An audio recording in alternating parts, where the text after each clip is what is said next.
Just a bloke in a bar. What is up, ladies and gentlemen? Welcome to another episode of Bloke in a Bar, and what a perfect day to have Bloke in a Bar on, because Gurachi, Kanguru. Look, I know you're a romantic man. It is Valentine's Day, and we were given the greatest gift of all, of footy being back. But I got a gift for you, Gurino. You're Italian, aren't you? You Italians are romantic. Of course, yeah. Can't you tell? Yeah, Gurino. That's your name, isn't it?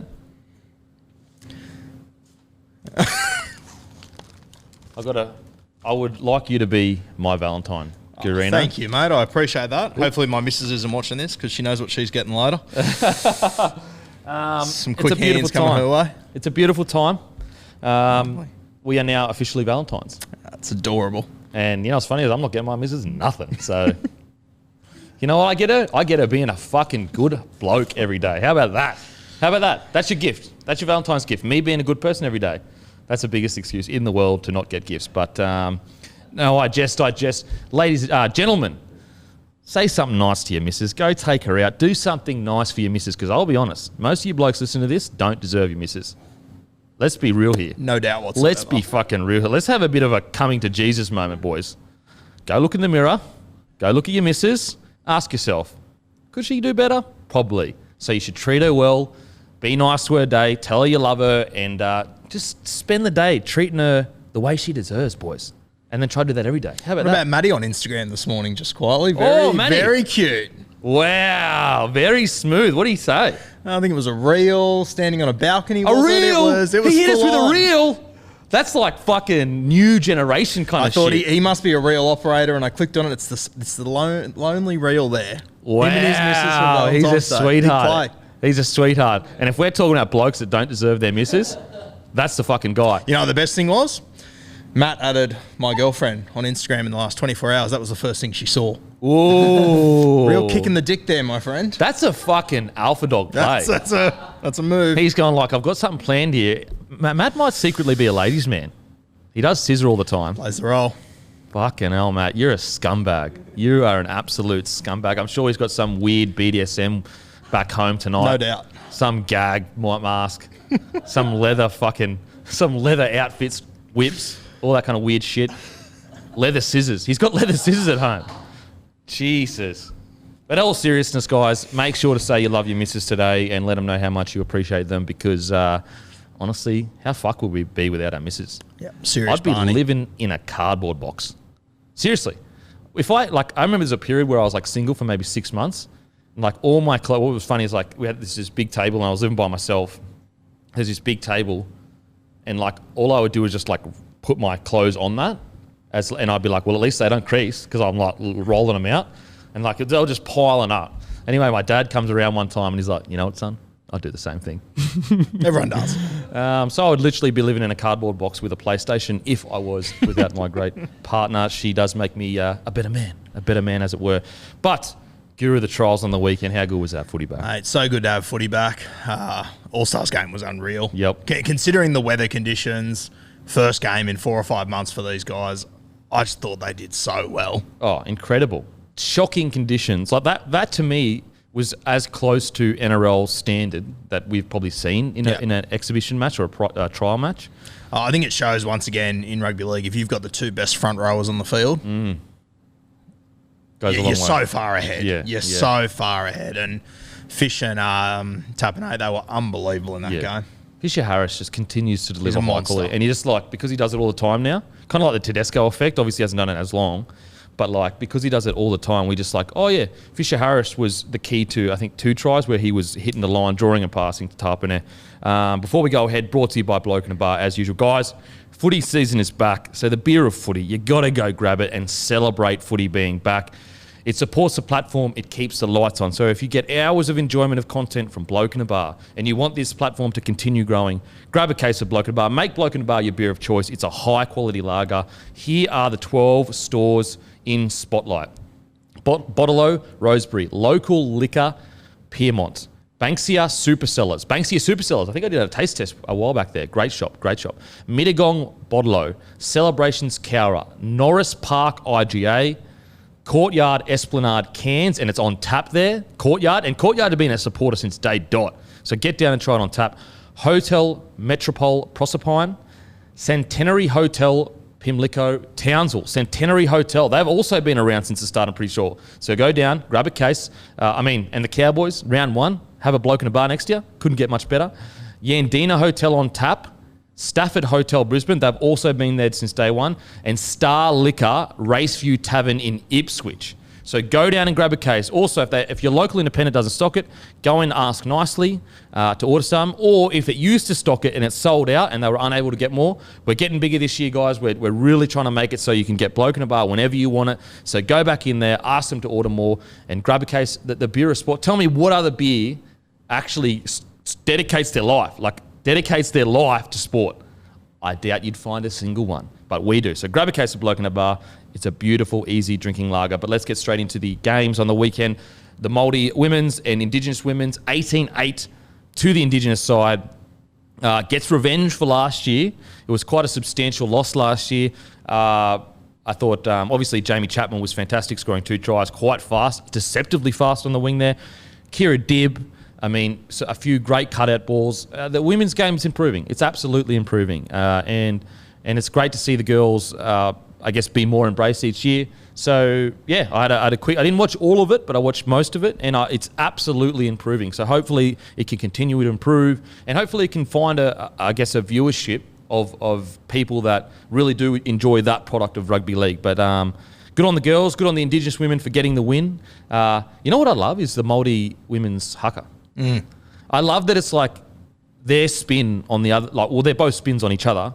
But I just love that it's like their spin on it, and it's like it represents their culture, but from a female kind of perspective. So love that, and it's really good to see the girls improving. I think a lot of their passing's improving. I think a lot of their tackle technique is getting better. Now, obviously, it's not going to be as fast and explosive in men's game, but that is just that's biology.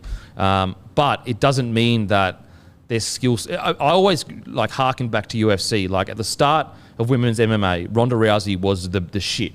But if you take Ronda Rousey's skill set and put her in today's MMA with the women, she'd get absolutely flogged. That's why she had a 2 or 3 loss streak and then just bounced out of the game. Don't get me wrong, she's a pioneer of the sport. And so I do believe that if the girls continue to improve at the rate they're improving, and a lot of them aren't even full-time athletes yet. So hopefully we can get to that stage to give them a real chance to show their wares. So great win from Indigenous women's. Was really enjoyable to see just the game progress. Now, on to the Indigenous All-Stars men's versus the Māoris men's. Probably one of the highest quality exhibition games I've personally ever seen. Usually trial matches, it's like just a shit fight. And you're going, oh my God, drop ball here, sweaty, humid weather. Forwards are getting hit under the ball. They're dropping it. They're trying to offload everywhere. What did you make of the Māori Indigenous game? And mate, I think they had every excuse for it to be a bit of a shit fight like that, and they just delivered. It was in the first probably 5 minutes. There was a few errors. I think my boy Ruben Cotter, he got hit right around the football and it bounced out. And I thought, fuck, this could be the story of the evening here. But mate, I thought it was such an incredible game. The 2 front rowers, as I said, they were just unbelievable. It's such an underrated thing in rugby league when you got the 2 best front rowers. They can just turn it on its head in an instant. Thought it was good to see the Indigenous boys, their halves. Obviously, they pretty much had the entire Sharks spine. Good opportunity for Craig Fitzgibbon to have a look at what he's got to work with there. It was interesting. I actually didn't get to watch the game live. I watched it the day after, so I saw all the reaction on social media and everything, and then got to watch the game. And I thought it was a bit rough on Nico Hynes. He copped a bit of stick on social media. Twitter is in your Twitter you're talking about? Twitter's a cesspit. It is a cess. I don't even have Twitter because it is a cesspool. Nico Hynes was, in my opinion, Indigenous' best. He was single-handedly dragging them forward with some of his kicking game was fantastic. He's not even really supposed to be the 7. He's the 6. And what I loved about Nico is that they were lacking a bit of direction, and Nico just said, I'm stepping up and I'm going to lead this team around. Well, that was the reaction that I saw on Saturday night when I hadn't watched the game on Twitter and stuff, was that they were lacking direction because of Hynes. I agree with you. I think it was the opposite. Absolutely. You've got to remember with these guys, they're coming into this game. These are guys they spend a week with. The week isn't about rugby league. It's about their culture. It's about everything else. You show up there on the night. You got 20 blokes. constant subs, different guys in different positions. It's pissing rain. I mean, I don't know what people expected out of Nicho Hynes. Well, if they win, he played well. Oh, mate, if there's a try, the try that Jesse Ramian scores, Hynes was on his inside. If Hynes scores that try, all of a sudden he plays a good game. Yeah, bizarre. If you actually go back and watch, and this is no disrespect for the people around him, but there were people outside him missing his mark. Yeah. Here's a perfect example. Curran was a bit late on his line, and he's still got to quick play the ball the next play. But I was actually feeling like, the feeling I got was that Nicho was a step above and people actually weren't going with him. And he's so used to Melbourne's system of that like front foot. I mean, last year, that front foot footy they were playing was crazy. So I am shocked that people thought he played poorly, like shocked. Now, obviously that's opinion and that's fair enough, but I just cannot for the life of me objectively look at that game and say Nicho wasn't their key man in dragging them back into that contest. Well, it's not only like he had 2 repeat sets, or at least a repeat set. He was like a friggin' 10 centimetres away from a 40-20. He had a try assist. Yep. Like, what else could he possibly do? And mate, I would argue on that try that Jesse Ramian scored. Like, mate, I've watched Fafita at the Titans for a year now. And I never understand how they don't just get him clean ball one-on-one with a defender. It doesn't happen. He scores all these tries, but they're off taps, they're off drop balls, all these ridiculous ways that he scores just because he's the best athlete on the field. Mate, Nicho Hynes in the pissing rain in the first 15 minutes got that ball to him one-on-one. It's all you have to do with a guy like that. Poor Patrick Herbert just standing there going, fuck, what on earth am I going to do? So it's essentially 2 try assists. It is, yeah. I thought he was great, and I think that once those boys get back at the Cronulla Sharks and you get to see them in their systems they've been working on for 3 months now, I reckon he's going to be lethal. See, that was my biggest concern that I wanted to probably speak about a bit later, but we'll speak about it now. My concern was that it was 7-1-6 Sharks. Yep. And it seemed like, Nicho had to like basically 20 minutes in go, I'm not getting any direction here. I'm going to be the guy to get direction. And it makes me wonder, do you need to put him at 7 at the Sharks? Because although Trindall had some good moments, it just didn't seem like they weren't yinging and yanging. You know what I mean? Like he wasn't laying the platform for Nicho. And maybe that's the style they want to play. I'm not sure. But it made me concerned for the Sharks that maybe this is going to take longer than we thought it will. Because for Nicho to have to become the 7, essentially, is that going to be an issue they're constantly fighting with all year? That, they're too, Trindall and Nicho are too similar. They're both kind of like ball running 6s. What are your thoughts on that? Yeah, well, I think if it's not going to be Trindall, I don't think it can be Moiser. I don't think he's that sort of guy either. So you might have to look at playing Nicho Hynes at 7. I will say this, though. It is going to take time, regardless how they do it. I remember a couple of years ago when Cooper Cronk and James Tedesco arrived at the Roosters. It took them 3 months of games to work out how they were going to play, and they were copping it a little bit. I think the Sharks have got a good enough team to win games whilst they're sorting it out. Yeah. I think the Sharks will be okay, but it is going to take time, and I think the Sharks, they're buying Nicho Hynes for what he's going to be at the end of the season over the next few years, not in the first 6 weeks. So just be patient. The only thing is, like, when I look at it and I go, you look at Nikorima and Chanel, like, individually I'd probably say Nico had a better game, but the way they worked together, I know Chanel ended up going to fullback for a little bit, but just that experienced 7 that Nikorima brought, you know what I mean? It was so valuable. That experience, like he just knew when to. And some people thought Nikorima played really poorly. I disagree. Like, again, it's the internet, so I guess you're always going to get that. But I thought that Nikorima's experience probably won on the match. Like, just to know where to get players on the field, know when to hit certain parts of the field. Whereas it just seemed that the Indigenous attack was very like kind of scattershot. It never really seemed structured. And maybe I need to rewatch the game, but that was a feeling I was getting. The only time I felt like it had structure was when Nicho said, "Nah, stuff it. Like I'm taking control of this and going." I think that also is the reality of the beast with so many guys coming on and off. Yep. And it was a great game. I thoroughly enjoyed it, but I think people might be reading into some things from that a little bit too much. Okay. I'd probably put more emphasis on when they get back to their club games, their club trials, and they can be working to the structures that they've had laid down for them. So would you say that Trindall is probably the front runner for the 7 role then? I think he is still. Yeah, okay. Yeah, I think he is. Interesting. Be interested, like, because I see him more as a 6. So it's really going to be interesting to see, does his game change slightly? I see them all more as 6s. Yeah, absolutely. So I agree. someone's got to be there. When I watch that game, I kind of think Nico has to be 7 because he's so dominant, and he seems to, and kind of like a Jerome Hughes kind of 7. But it's interesting. It's interesting, and you're totally right. Like, this is something that's going to take time to gel together. But they were probably clunkier than I thought they'd be. I thought they'd be a bit smoother than they were. Yeah. That may not have been their fault, though. They've got a different hooker. They've got different forwards getting to different points in the field. They've got players that may not be listening to them. So it's not to say that that's a reflection of how it's going to be, but there is evidence that there was clunkiness. Like, you can't deny that. But I also don't think it's a shock there was clunkiness there.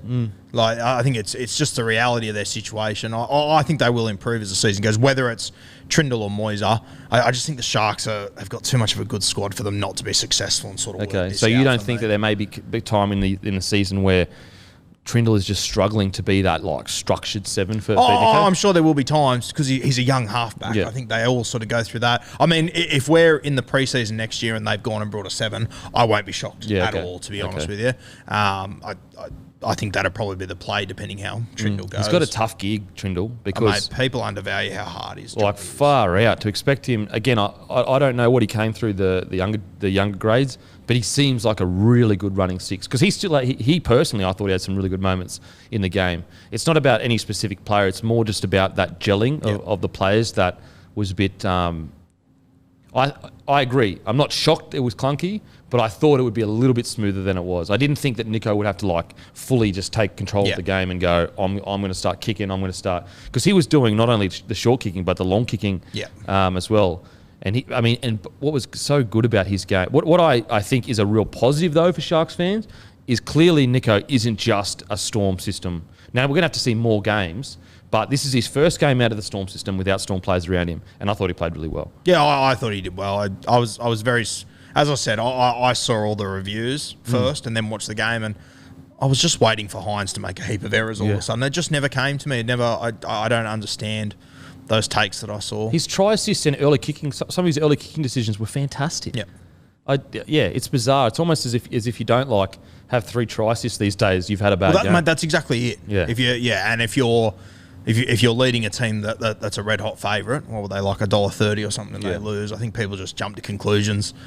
Yeah, I'm always big on, especially when you're looking in these trials, you're looking at performance over scoreboard. Yeah, I think that's something that people look past sometimes. I'll also say this for both set of halves. The 2 hookers they had, I thought Reuben Cotter in particular did well, but I think you can see he's a 13, not a 9. Yeah, okay. For me, I think that he lacked a little bit of direction. I thought that... speaking of Cotter, he's tough as fuck. Yeah. He's got a great running game. I just don't think he has the finesse of a 9 in NRL. There were certain situations where, I don't know, like it's just really hard for me to see him being a high quality 9 when you've got guys like, you've got, Jaden Brayley, and when you can see that kind of finesse. So I agree with you. I think he was, don't get me wrong, he could get the job done as a 9, and we've seen him do that. But I think as well, he's not there because he's a good 9. He's there because they don't have a 9. Yeah, okay. He was the best. If you're not going to pick him, who are you going for? So he's not a 9 normally? Well, he has played 9 in the past. I think he's going to be a 13. Yeah, when I said he'll play Origin a few weeks ago, I see him being the 13 for the Cowboys, and I think he'll do really well there. Off the bench. He's not a hooker. Yeah. He isn't a hooker. We said this last year where we thought he would be a good 13. Yeah. But yeah, I agree with you. He tried his heart out and he didn't play poorly. But at the same time, when you're looking for a hooker that can identify, bringing people in tight around the ruck. I mean, like a perfect example of it is Cameron Smith. Like the amount of times that he would identify a loose ruck and have a forward ready right there to just jump out, tip, boom, in behind. Little things like that. That's like what is a hooker's specialty. Yeah. And separates him from just a guy that gets through a bunch of tackles. Is identifying and controlling the ruck, controlling the momentum. Cam Smith was the king of controlling momentum, knowing when to bring it back a bit, knowing when to go again. So I agree with you. I think he's a 13, and I think he's a perfect 13 for today's game. Yeah, 100%. Because he's got good ball handling. It's just more those intricacies of a 9 that you didn't really see. And if you're stepping into hooker for the first time in around about a year or so Yeah. for him in the rain, in those conditions. People you don't It's know. his first game back as Yeah. well. Like, True. it's exhausting. So, Absolutely. yeah. Before we go past it, I thought the huckers and the Indigenous dances were incredible. Like, they were so epic in scale. Holy. I love how they're just, like, increasing it. Just increasing Gets it each bigger year. every year, Yeah, doesn't it? absolutely. Yeah. And then they also, the Torres Strait Island was, also brought into it as well, which is really cool. You saw the masks that they were wearing. I thought that was sick. Such a spectacle, such a good part of our game. Like, I know we probably can't fit it, but I would love to see 3 in a year. How good would it? Yeah, 3 in the middle of the year Yeah. when they've all got match fitness. I think it'd be unbelievable. Yeah, when you think about the quality of that game and you think about everything around it, weather, match fitness. Yeah. I keep sort of saying it, but if you could have it smack in the middle of the year, it'd be unbelievable. Yeah, it's just hard to find that. Like, where would you get a lot of those blokes will play Origin, I'd assume. Well, at least. So who would Hamiso will most likely play Origin. You'd lose Hynes will probably be Fox, 14 maybe. Yeah, you could lose a Hynes. Lose There's Fox. I was at a wedding on Saturday night and a bloke came up to me and said, these 2 teams should go into the World Cup. Yeah. I thought, I know it won't happen, but God, it'd be unreal if they did. Be cool, but then, that's a whole nother kettle of It's a fish. whole nother, yeah. Yeah, whole nother kettle But of could fish. you imagine if you gave them 6 weeks? Yeah, but then it becomes like we're going into like territory of like for separating sure, the for sure. country But and just entertainment-wise, what these guys were able to do in the pissing rain like that off a week, if there was a way for them to 3 games, whatever it is. I would love for them to, during Origin, the idea we've spoken about when we shut the game down for 4 months, enter them into that. So like a 4 nations or whatever, however many nations there are, like a round robin between Samoa, Tonga, Fiji, PNG, and Indigenous side, either a Kiwi side or a Māori side, and then at Cook Islands. I would love to see that. That would be sick. Yeah. That would be something that I would love to see them entered into for sure. But yeah, it was such a good spectacle. Now, man of the match, Joseph Tapine for the Māori. Now, look, he was incredible, and it actually made me look up, when is this bloke off contract? Because if I'm a club that needs a front rower that can suit today's game, I'm looking for Joseph Tapine, because he's probably not going to break the bank. If the Raiders have another poor year, he's going to probably start getting, I guess, cold feet or itchy feet, and he's going to start looking around. Is that something that you would be looking at as a club, seeing this guy? Because he didn't just play good last night. Towards the end of last year, he was also really good. And it's gotten to the point where, Ricky, for a lot of the year, used him off the bench. He's a starter for me. He's a starter and he's a front row for me. Yeah, his agreed. days of 13 are over. He needs to be in the front row. Give him a simplified job. He can just terrorise. Yep. There. Sort of remind, probably with a bit more upside of when like Paul Vaughan was at his absolute best. That same sort of footballer. I thought he was just so impressive, and he's come of age so quickly too. Like, he really has. I was about to say grown up a lot, but it's not like he was immature or anything before. But he's just taken his game to a new level. I think he's realised how damaging he can be. Realised, oh shit, I'm actually an incredibly hard ball runner that's tough to stop, with footwork, with a bit of ball playing, can run a good line, but also a good defender. He's 27, so he's still got plenty of footy left in him. And I remember in the lead up to this game, I did a preview on my podcast, and I spoke about both front rowers. But for me, Fish was the guy. And I probably had Joey just a level below. And I got 10 minutes in that game and just went, fuck, no, I've got it wrong here. But he's premier sort of front rower category here. Now, do you think this is evidence that, obviously this doesn't speak for the whole squad, but Tapine was very deeply involved in the unrest, if you believe the stories. And to be fair, his missus did come out and say something. So there was clearly unrest there. Yep. He's come out and played the way he plays. And he also played the way he played at the end of last season. Now, Buzz Rothfield, we don't know how true this is. We also don't know, why is he bringing this out now, this article. That Tapine is extremely happy in Canberra. Now, again, it could be 2 things. And this is fully conspiracy hat on with no evidence. Very interesting that it came out the day after the game. Very interesting that after he has a man of the match performance, an article comes out about how happy he is at Raiders. Very, very interesting. Now, maybe I'm just being way too conspiratorial, but very strange timing, if you say the least. Yeah, the Mayo man's no stranger to these situations. Yes, he's all. I mean, he hasn't been in the game this long without knowing how to work the system. Let's just put it that way. Is it a bad sign for the Raiders? No, I don't think so. But am I now thinking because he left the Raiders and played really good in a rep game that it's rainbows and lollipops? I don't know. I'm not convinced. I think that if Canberra are underachieving again next year, I wouldn't be surprised to see some of these things rear their head again. Yep. Okay. It's interesting times because Tapine would be a great buy for a lot of clubs. Well, he's one that we probably should have mentioned Melbourne going after, I think. Yep, absolutely. Oh, could you imagine him? Like, wow. That's a great chat. And Melbourne, you tell me Melbourne aren't watching that match going, okay, interesting. A bloke that, if Raiders struggle again, Ricky he's just going to put a broom through the club. Probably. He's probably at the point where he has to. If they go poorly 2 years in a row... With the roster they have. I think he has to, because if they go poorly the third year, I think it's his job, personally. Yeah, for sure. I think there's a chance that if they go poorly this year... The only way he saves his job for another few more years is by brooming and then being able to say, mate, I just put a broom through the club. Like, of course I'm going to need time to build things back up. So I think Joseph Tapine watched that space very closely. Very closely. I think it's going to be a very interesting year for Ricky Stewart. I mean, if it does go poorly, he does have to put a broom through the place. You know, guys that tend to leave Ricky Stewart or get brushed by him, we'll talk to other players. It'll be interesting to see how they go recruitment-wise, because it looks like there's a bit of a roadblock to England now. It looks like the guys that have left the Raiders and gone to England, they haven't been afraid to share their opinion with anyone that'll listen. Leaving players in the club still. Yep. Hodgson's gone now too. Yeah, it'll be very interesting to see how this one plays out in Canberra. They definitely need to bounce back this year. It's So again, I'm not sitting here saying like Raiders fans wig out, like Tapine's gone. Nothing like that at all. All I'm saying is the fact that this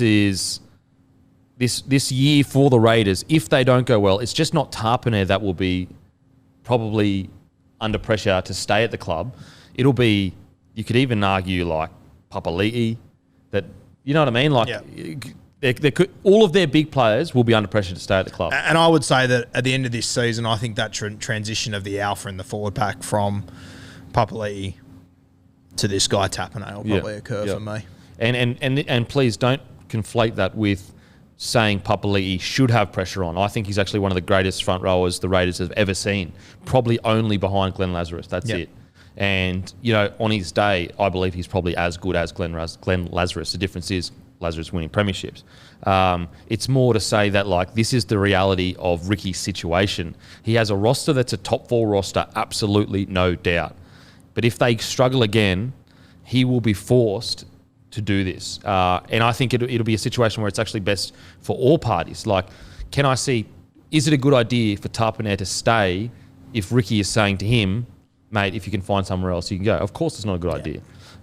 Not to say that this will happen, but I think you'd be a pretty brave man to make the claim that if the Raiders struggle, Ricky won't be looking at key individuals to move on to try and bring a new crop through. Yeah, I agree. So it's interesting. The Raiders are kind of flying under the radar as to how much pressure they're under, but to another year of the last year, the whole club's going to look different in 2023. Mate, it's a strange situation. They're flying under the radar how much pressure they're under, but then there's other people that I think because of last year, they're just not even... so many people send me their top 8s and the Canberra Raiders aren't in it, and I'm just like... Far out. Like, I get you not having them in there, but I don't know how so many people don't have them in there. Well, how far they've fallen. Yeah, I mean... Like, I honestly had them as the Smoky to win a premiership, I think, last year. I had them grand finalists. Yeah. I was very confident. And and I was like, if not that, definitely top 4. And there was about 5 games last year I was like, this is the turnaround. Yeah. This is where it comes. And it just never did. It was... Very interesting times. The positive is, though, one of their key players has come out and ripped and tear. So the evidence that we have so far is things are good at the Raiders. That's from all the evidence that we can see, things are good at the Raiders. So please don't mistake this for us saying that things are bad at the Raiders. It's more just saying that, like, this next 12 months is absolutely crucial for everyone at the club. Ricky, the staff. Like, I don't think you won't just see, like, some of the players being asked, look, if you can go, you can go. I think there'll be a staff clean out, all that kind of the usual stuff. Now, on to a few other players that definitely played really well. I thought Patrick Herbert was fantastic. I thought Fisher Harris delivered again. I thought Cody Nikorima was solid. He was, as we said earlier, the experience was really good.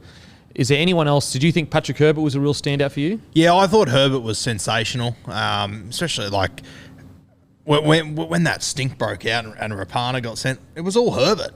That was a sensational shot. That was great. There was, the one that I mentioned on Ruben Cotter early too. That was a big hit by him. And then another one on Ramian that made him drop the ball. So it's like three big defense. And as a centre.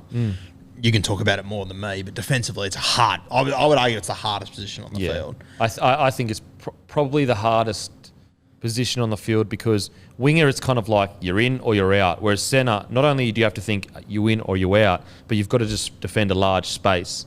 Wingers very rarely are standing there one-on-one in a 5 to 10. You know what I mean? Yeah. So I would probably agree with that. I think that one of the physically hardest spaces to defend on your line is probably your edge back rowers. But when it comes to like a mixture of physicality, skill set, I mean, you've got to pretty much be the best one-on-one tackler in the game. Because like even if you had Hooker out there, laterally they wouldn't be as. You're right. It's one of It's a tough position to play. People underrated. I thought Nikorima, he probably had the game that he needed to have. I think he's at a very strange part of his career. Yeah. I mean, I see people arguing who's going to be the 6 for the Warriors, and it's like Nikorima doesn't exist. Yeah, I mean, people don't. Even I think we were guilty of it when we were talking about it. Fair, yeah. But I think it's more because of the way that the Warriors used him last year. It looks like they weren't appreciating him for what he is.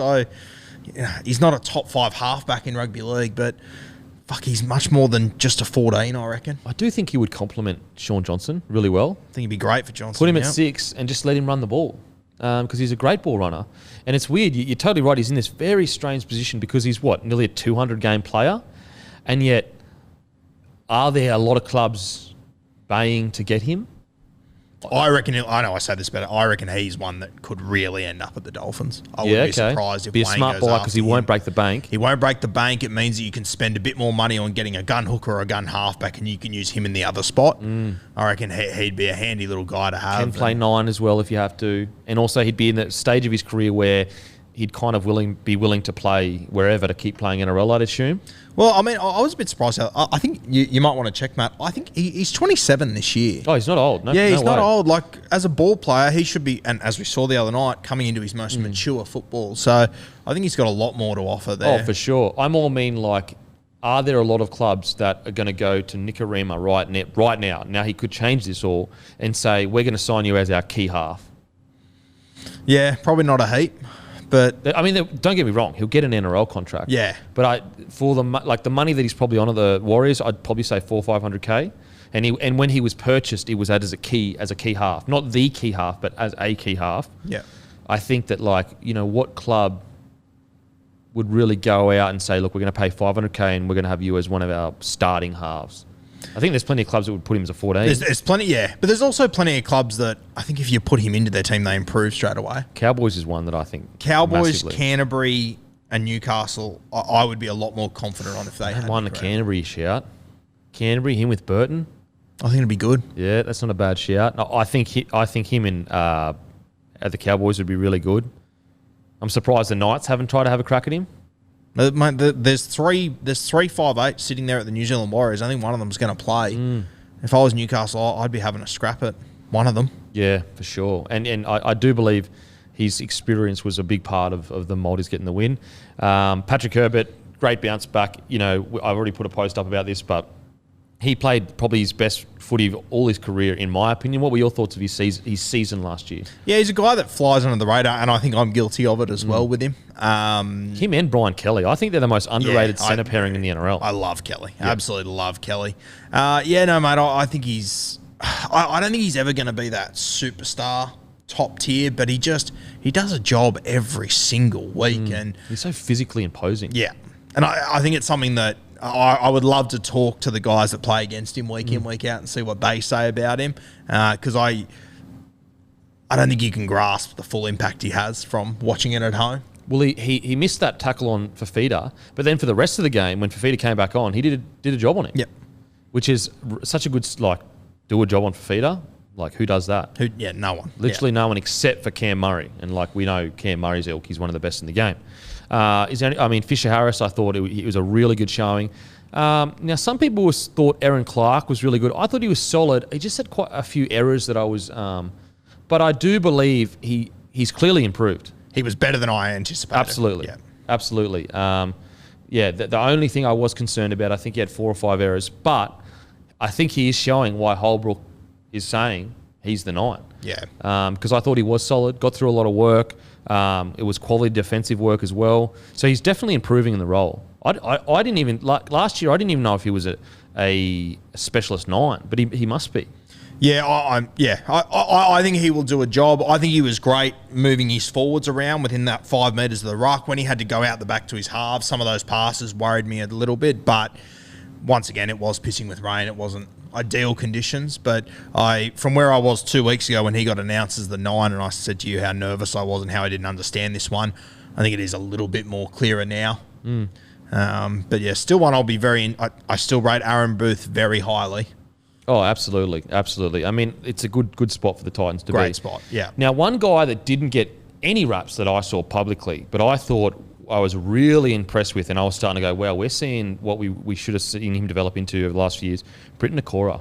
You were going to say Nikora. Yeah, mate. Yeah. He was running... He came into the grade as this great line runner. Now, he basically had... When you're talking... I know fantasy points aren't everything. I know that. But they still do indicate stats. Well, this is where he did get a little bit of respect because the fantasy world did notice him because he was very impressive. He was impressive. And again, I didn't know his fantasy points until right now. So it's not like I went off that. I just went off eye test. He seems a bit bigger. He seemed focused. His line running was fantastic. So basically he had 12 hit-ups for 94 metres, which is the second most of any multi-forward, only behind James Fisher-Harris. But James Fisher-Harris had 17 hit-ups. So he actually, if my math is correct, and it probably isn't, averaged more metres per run. Now, I understand different positions, but that just shows you the quality of his work. He got through... His post-contact was 29 metres, which is solid.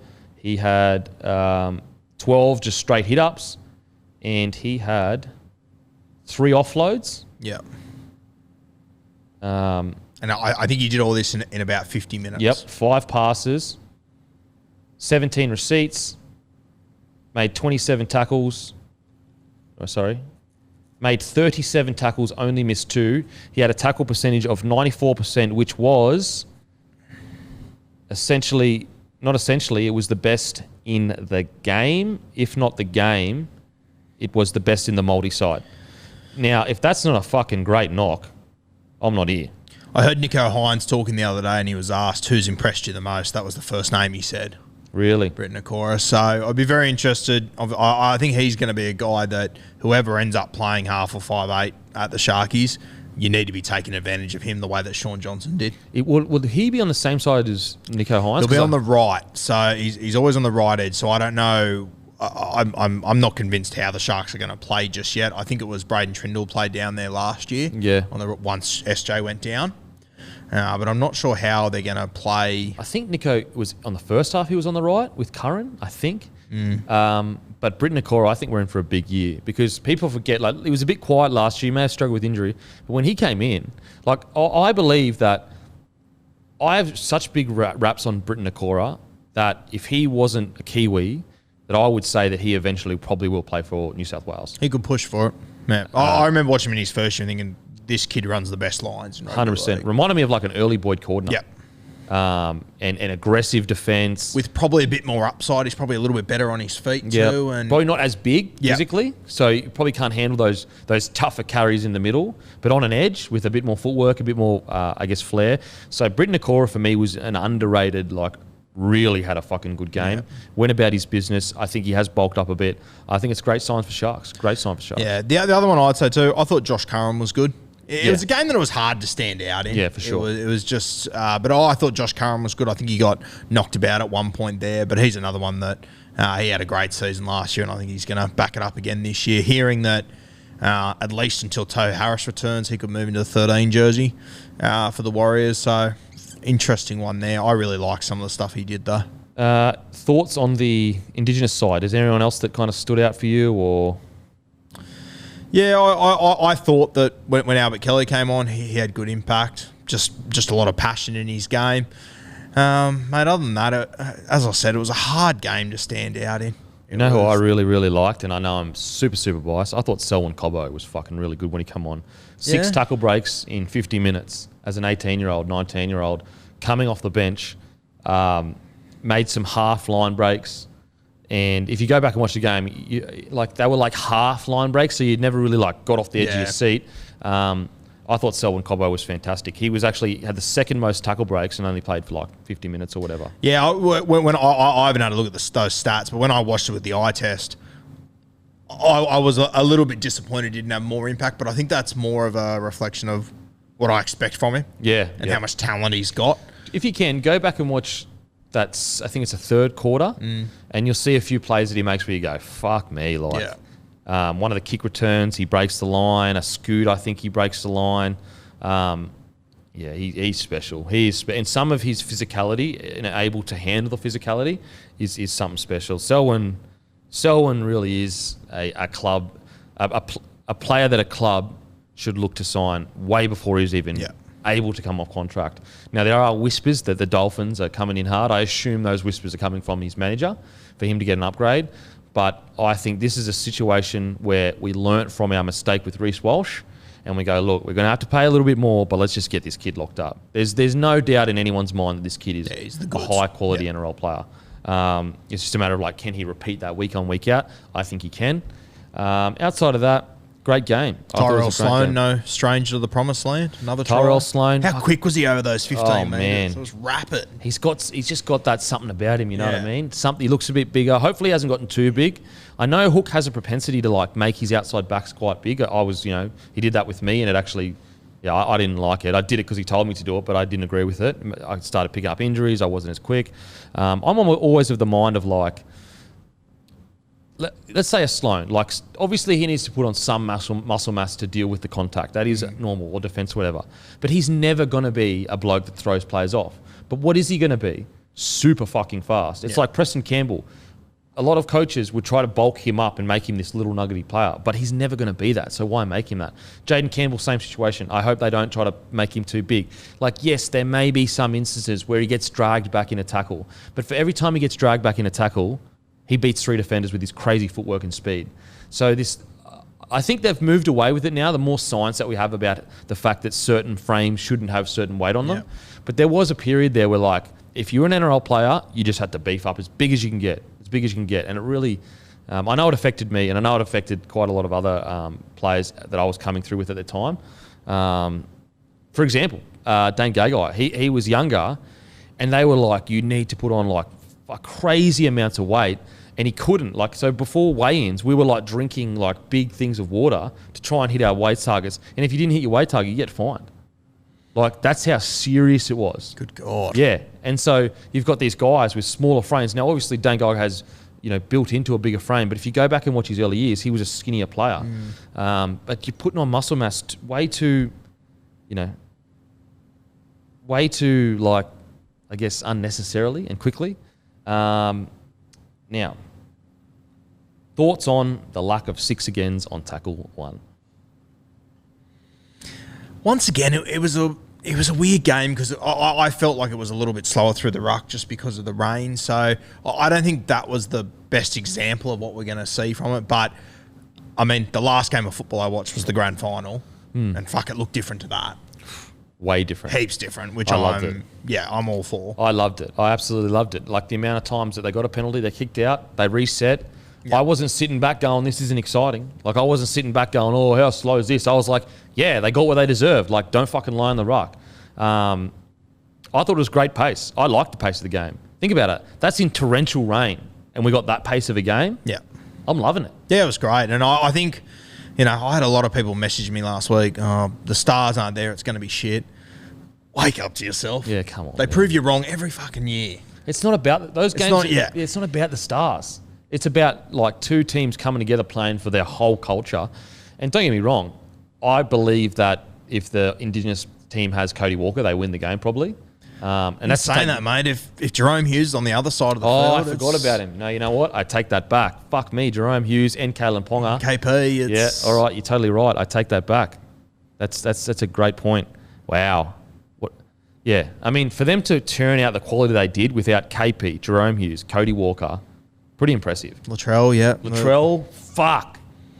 There's a lot of talent that wasn't out there that could have been anything. I do hope they...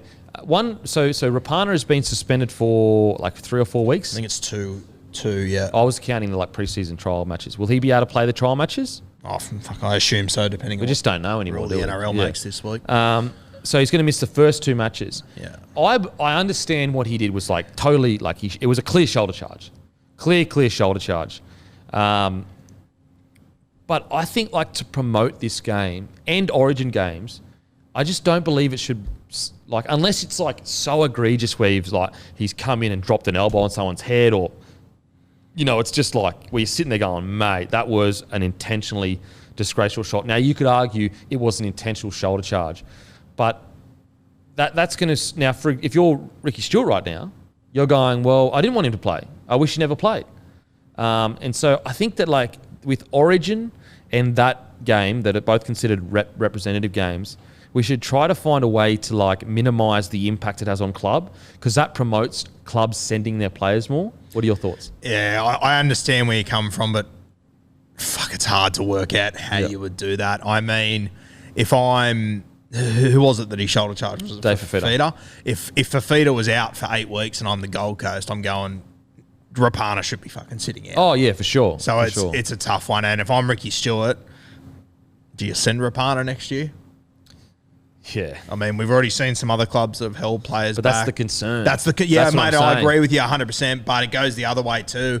If I know there's a chance that this game is going to turn I know it's getting complicated. And then, look, I'm just trying to find a solution. I agree with you that you're totally right. Like, maybe they could look at that in the context and go, look, is Fafita out for 3 or 4 games? Yeah. Then you should miss games. But if it's something where, like, he's not going to miss any games, he should be sweet. Do you know what I mean? Is it the one area where we go... Stuff, it's just if you go down that route... If you go down that route, you're sort of saying to those players, green light, you're not going to get suspended for shoulder charges. Unless there's going to be stinks. It's... Well, that's a good thing. Great. You know what that's not what they want at the end of the day. You know what was like, I was sitting there watching and I was so... Not disappointed, but... Well, I guess disappointed. So... The stink breaks out, and we all love it.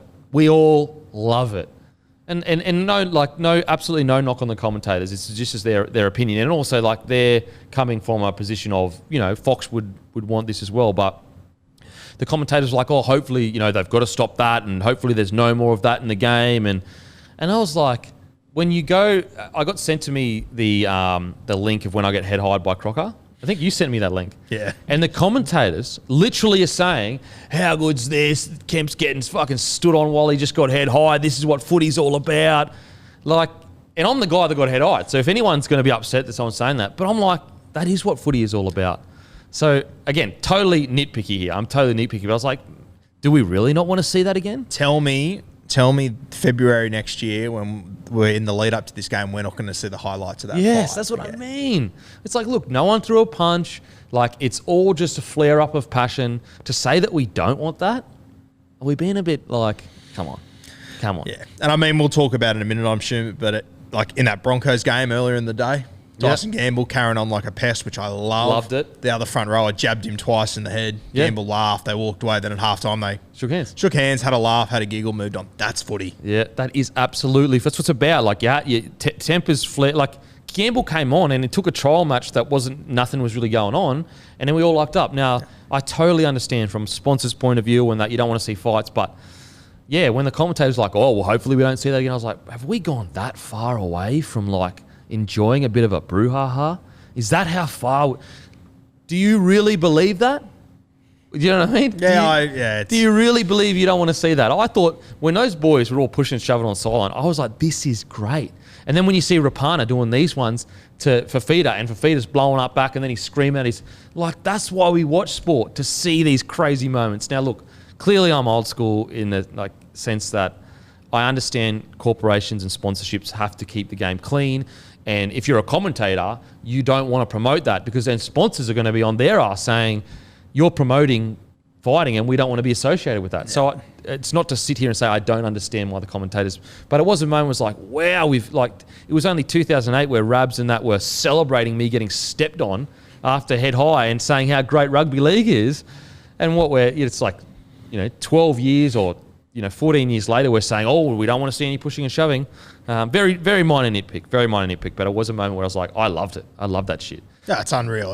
I think back to Origin when, Payne Haas and Tino went at each other. Sensational. That's what, that will be forever, in the folklore of when these two big boppers that used to be mates, mate versus mate, state versus state. But again, you know what? This conversation happens in every pub every year around the country. And I would have it sent to me 15 times a year on my page. I'm sure you would too. Like, have you seen this fight? And it's your under 20s. Oh, the big blue. And it's like, it's an under 20s game. Why would anyone ever send me highlights of it? But that stink, everyone loves it. It's a wild stink. It's wild. And it's got forever. so many future stars. Yeah.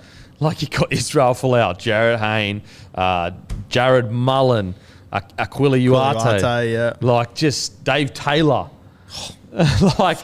Crazy stars in it, and it's just I've told the story a million times before. Have I told you this? Have you heard? I'm ready to hear it again. Sure. So basically, the reason why Queensland seemed so keen to get in amongst it. So before the match, and apologies for the podcast listeners who already heard this. So before the match, Gordon Tallis sat us down in the room before we went to the stadium, and he was talking about what it means to be a Queenslander and all that kind of stuff. So we're already frothing at the bit, let's fucking go. And Gordon Tallis said to us, if there's one bit of advice I want you to remember, guys, if there's a push and shove, you don't push, you either throw or you walk away.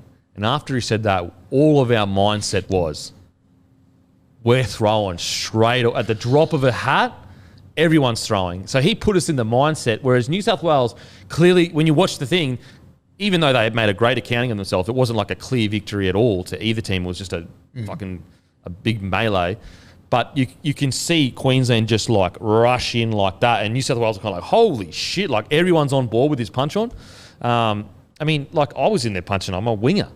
So that was the reason why Queensland was so ready to go. Even though it was actually Hayne that threw the first punch, I think. Or was it Kieran Lander? I can't remember now, to be honest with you. But anyway, talk about, I'm just so stoked to be a part of it. I'm just so stoked I was in there. And mate, same as that fight, how many rugby league fights is there actually a winner in? Oh, yeah. If you manage to get 3 punches in before there's 34 blokes grabbing you, that's an incredible knock. Yeah, absolutely. Absolutely. The only reason why we see winners nowadays is because one bloke thinks there's never going to be a fight and the other bloke is like, I'm going to throw punches. It almost puts you in a more dangerous position because you're thinking, oh, there's going to be no fights. The other guy's thinking, I don't give a fuck, I'm throwing. Whereas back in the day, you were always aware. Always ready. That good. I actually, and I've spoken about this before, I believe that even though I understand the rule change and we can never go back, so I understand it and fair enough, but I actually believe it has benefited and been a tactical advantage for small players. Whereas there used to be this unwritten law of, if you want to niggle, you might have Gordon Tallis punching a hole through your head. Whereas these days, you can niggle as much as you want. Just say anything you want, do anything you want, get in people's faces, and there will be zero repercussions. Whereas there was this law of the jungle back in the day of little fellas don't niggle big fellas. Whereas big fellas now, it's almost like they get niggled, they're going to get more frustrated because they're like, you would never do this if there wasn't a rule against me punching you. And there's nothing you can do. Literally nothing. You just have to cop it. You just got to cop it. The refs don't step in and help you. And you wouldn't want the refs to because then they're over-officiating. But it is an interesting topic. So, I thought the 6 again, I'll take one, was fantastic. I think teams will adjust immediately because they're not going to want to give that kick away. So, Rapana versus Footy, we've already kind of spoken about that. We've spoken about Nico Hynes in the halves. Now we've got trials this weekend. We'll speak about... the reason why we're speaking about this is because really the only trial that was televised, to my knowledge... Yeah, no, it was. Broncos versus Wynnum. Now, obviously it's the Broncos, but it was mainly fringe first graders at the Broncos. But it was obviously... The Broncos, you can't read much into this other than the fact the Broncos did what they should have done.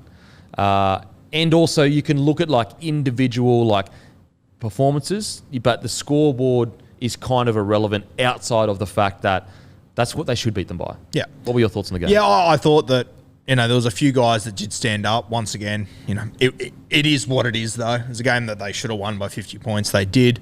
I thought our boy Jordan Piera has... Mate, Show him what he can do. Yeah, show him what he can do, for sure. I think he has to be there come round one. If he has another few games like that, if he doesn't get that wing spot, I'll be very surprised. Even if he just has average games, I just think he's. I think you said it to me on the weekend. There's no one else in their squad that can do what he can do. There's not many other players in the NRL. There's not a heap. There isn't. People act like there is. There isn't. Yeah, no. That's why To'o is so crazy and important.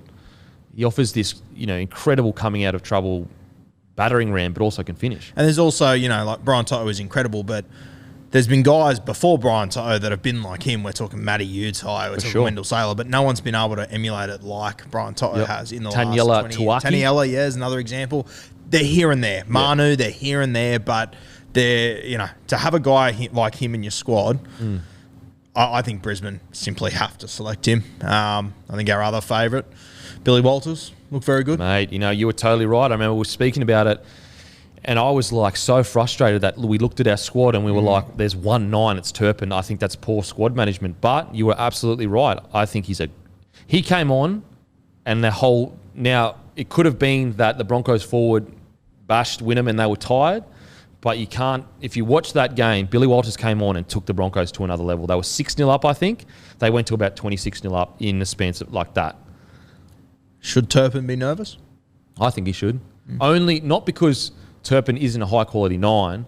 It's just because the Broncos are in a situation now where there's probably Walters has come out. The only people's spots that are safe, I think he said, can you Google this please, Matt? But I'm pretty sure he said this. Payne Haas, Staggs, Reynolds, and Capewell. He said that they're the only confirmed. And you know what's crazy is that I actually believe that. We have to remember they still came third last year. Yep. They still only won, 5 games, if that.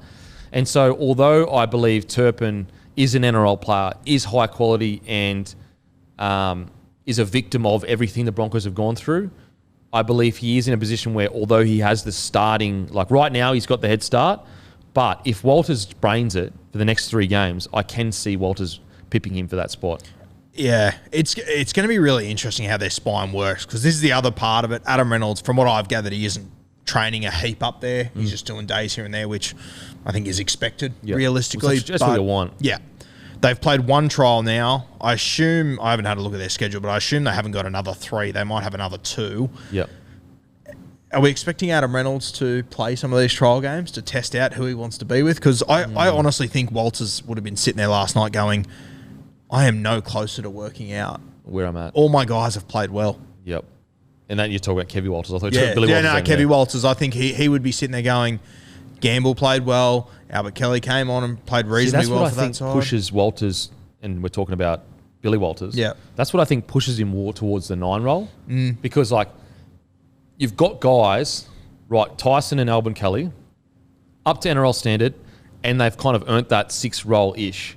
Now, don't get me wrong, Turpin is further along than them when it comes to earning your jersey, because he has a crack every single week. But I feel like if you take Walters and put him at 6, you're losing. You lose Tyson and Albert most likely. Now, you could put Tyson at 14, but I actually think that Billy is a better 14 than Tyson. So, you could bring him on to challenge Turpin for that 9 role, and then Turpin and him are battling for that 9 role.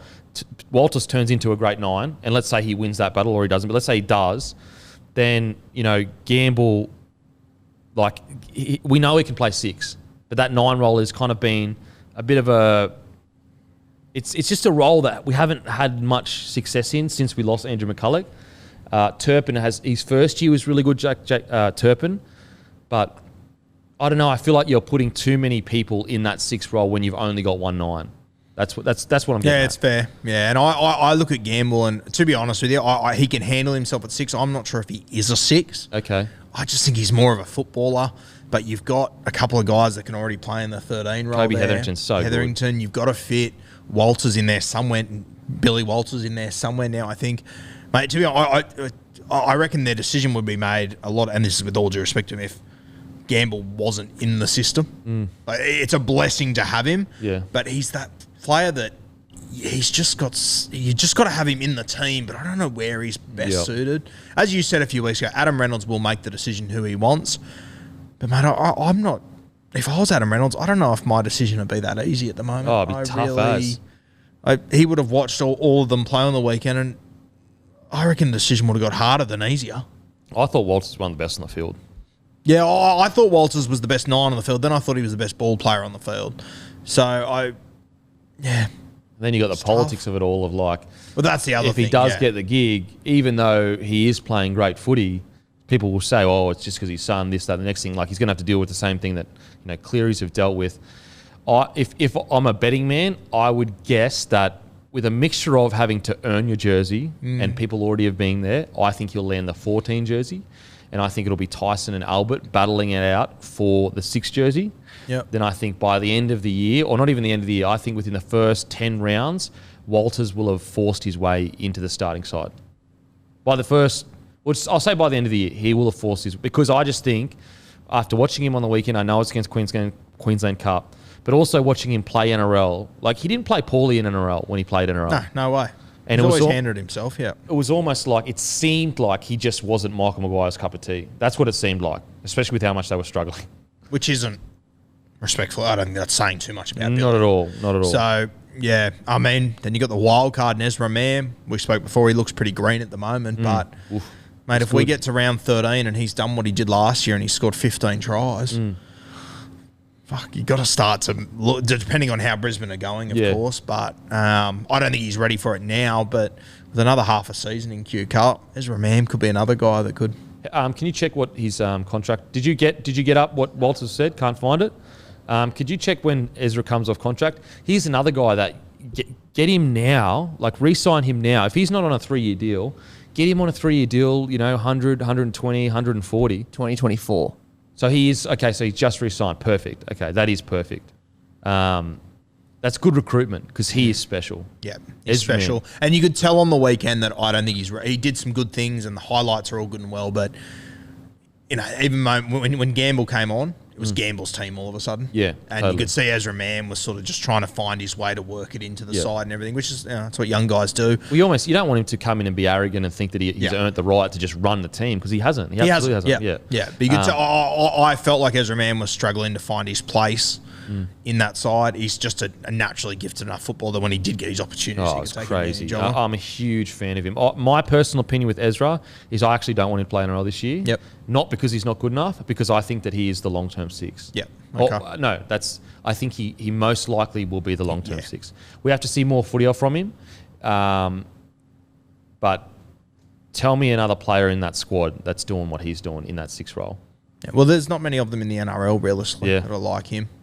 Could you imagine him parted with Reynolds in 2023? Shit. I mean, when you talk about a replica-ish of Cody Walker, it's Ezra Mam. He's explosive he's got a great ability of, even his first try assist when was it like a kick or something? Anyway, he got the ball like in a very awkward position. A lot of halves would have just immediately passed that ball. He stopped. He actually slowed his run down by a mile, and you almost think, why are you slowing down so much? But he was so calm and collected. He knew that he needed to slow his play the ball down to square everyone up. Then he passed the ball. And that was a bit because he slowed. It gave them an extra half a second to think, which is where you make your mistakes. Absolutely. And he managed to freeze 4 guys in 2 slow steps. Yep. And who does that? Cody Walker. Constantly, his ability to change tempo. Like some sets he's coming at you fast, and you've got no like another guy that's really good at it is Luke Keary, just coming at you with speed. But then sometimes he knows when to just. The amount of times I've watched the Rabbitohs out the back play where they almost look like they're walking. But it's all about keeping people square. That's the key. Sometimes it's not about how quick you do it. It's about how well you execute, making sure that the defensive shoulders are square or turned in.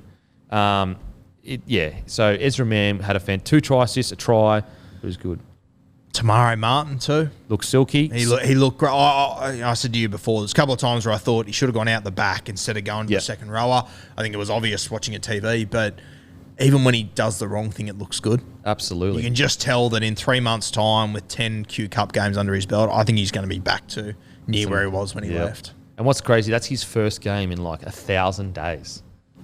He had no right to even look. He should have looked so rusty and clunky where you were kind of like, oh, man. But, again, it's not like he played out of his skin. Yeah.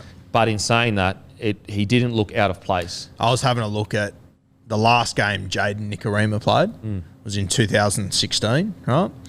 His halves partner that night was Jackson Hastings, who also got his own little redemption story. You know who was the 6 opposite him?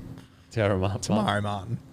So Nikorima and him made their returns to the NRLs on the same night. That's crazy. And they were against each other in Nikorima's last game 6 years ago. You know what? It kind of shows you how little depth we have in the NRL.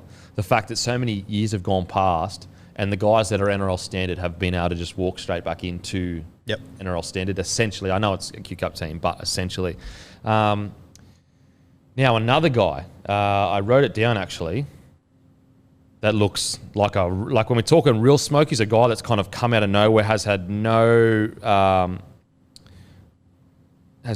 chat about him. Dean Mariner, 3 tries, hat trick. Looks silky as, very quick on his feet. Could be a low-key smoky to push his way into the side at the end of the year. Also could be a reason why a guy like Herbie Farnworth hasn't been locked up yet again. That's what I loved about the weekend with the Broncos was that far out we've got some quality outside backs putting pressure on our first grade. Now, don't get me wrong, Herbie Farnworth is a gun. Like, I really do rate him. But it puts us in a better position where we're not having to pay overs for certain players because we know we've got these guys coming through. Dean Mariner, I thought he was really impressive. 3 tries. I personally thought a couple of times where he came off his left and he ran sort of back into the middle of the field. I actually thought some of those runs were more. I think his 3 tries, one of them he had to put the ball down. I think the other 2 were off kicks. It was more his runs that were impressive. It was more his runs that impressed. Like when I saw 3 tries and everyone talking about him, and then I watched the game and I saw highlights of the 3 tries first. I thought, they're just nothing is this tries. just that he scored 3 tries? But then I saw the runs during the game that he took, and looks silky. He could be anything, Yeah, like quick, footwork, not too small. For a guy that is, I think he's also 18 years old, hasn't been talked about that much. Yeah, really, really impressive. And I think there was a couple of other guys in your forward pack, and granted, you were making really easy meters through the middle, but I thought you showed a couple of guys that you got good depth there. I thought Corey Jensen, very simple what he did, but he looked good. I like the big fella with the beard. Tyrone Amy. And then Frank with the, what was his name? Big boy. Yeah. There was another guy, Frank, that came on that was really good. I thought Keenan was really good. Flegler, after he got out the couple of those errors, was solid when he just started hitting the line hard. What the difference, I think, you can't take much away from this game, but what you can look at and go, compare that to the depth we had a year ago or 2 years ago. Like, it's night and day. Like, the depth we have now, like 2 of the forwards that came on, they're not even contracted. Yeah. Not even contracted, and they came on and did really well. So I'm more excited than I thought I would be about the Broncos, not because I think we're going to be world beaters. It's because I can see the shape of a squad with depth in it, where we're not going, holy shit, who do we bring in? Yeah, and I mean, let's go back a year ago. You were making the halfback the captain, weren't you? Brody? Yeah, and then Paddy Carrigan, who was played 20 NRL games. And, they made that decision. I thought that's ridiculous. I looked at the squad and I was like, oh, okay. Yeah, I kind of get it. I'm going to get it now. Yeah. So to be in the position you're in, I think it's sensational. And so many stars to walk into that Broncos team still. So they play we'll talk about it in a minute. But so good, really good signs. Again, yes, it is not a big trial match, but I will say from my own personal experience, when I was coming through, that's like that game there, people that killed it usually went on and played really well in the trials after. And that's how I got a lot of my cracks was those games there. Like we played, so the young Broncos, we played the Redcliffe Dolphins. We played the Canberra Raiders and we beat them. And it was like a young as like mixture of like Broncos and Redcliffe Dolphins. And, I played well, scored like a 70-metre try. And that was like a lot of people would turn around and say, oh, it's just Q Cup or whatever. But like I was a Q Cup player at that stage. I was 18 years old or 17, 18. And I stood out in that. And then I stood in the next game. And then, you know what I mean? So like usually the guys that stand out in that game tend to have good trials after that. It's funny. Every time I see trials, like it brings back so many memories because like those games for a young guy coming through, they're like life or death. Like you're in your head. Everything is like the smells of it, the pressure, the anxiety. Anyway, it's now games coming up. Now, you've done some fantastic work here, Guru. You've gone through the trials that are coming up this weekend, basically looked at some positions that are up for grabs, certain players that could be moved around. So first is Friday. It's the Roosters versus Raiders. Walk us through that. Yeah, we've got Roosters versus Raiders at 6 o'clock at Leichhardt Oval. And then if you just scroll down, it's actually a double header, which is, I reckon it's worth people getting out to. Then the Tigers play Manly at 8 o'clock at Leichhardt Oval. So if you're in Sydney and looking for something to do on Friday night, I reckon that'd be an unreal little evening at Leichhardt. Yep. 2 trials in a row. So the Roosters versus Raiders is the first game. Roosters, there's a few spots available in this back line. I assume we'll see Nikorima for the first time since returning. Momirovski, I think we'll see him play. Hopefully, we see Billy as well come back and play. I think Suwali might be out injured for the first few weeks of the season. I could be wrong there, though. But Nikorima, I'm pretty keen to see. Obviously, they've got left, centre and right wing available. Yep. Between those guys, I think the Sam Verrill situation is really interesting. He's not allowed to play in, I think, round 1, maybe round 2. Can you have a look at that, Matty? I think it's round 1 and round 2. They play Newcastle round 1, so Connor Watson will get a shot at his old club, you would assume, starting at hooker. So Sam Verrill's, I personally think he's under a bit of pressure at the moment to find a spot in the NRL. So I assume as Latrell's allowed to play trials, he's going to be allowed to play in these games. So might be some important games for Sam Verrills to show. Yeah, I mean, absolutely. And as Sam Verrills, you're sitting there and you're going, well, they've just signed Brendan Smith. They didn't sign him as a 13. Yep. So this is a massive year for Verrills. If he can't crack that first grade, he's in reserve grade, and his value's just going down and down and down. What do you got there, Matt? Yeah, he was suspended for 2 games last year, and he missed the semi-final against Manly. So it would be safe to assume that he's out for round 1. Okay, so he's out for round 1.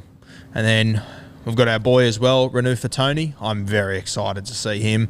Whether I assume he's going to get a bench spot between him, Egan Butcher, a few other guys that can put their hand up for a spot there. So, bit to watch at the Roosters, but I think we're heavily focusing on that back line. You've obviously got Luke Keary, hopefully, making his return too. We get to see Keary and Walker together for the first time. Be a couple of young guys that I think will play in this one too. The bloke that we spoke about last week, name escapes me, Ronald Volkman.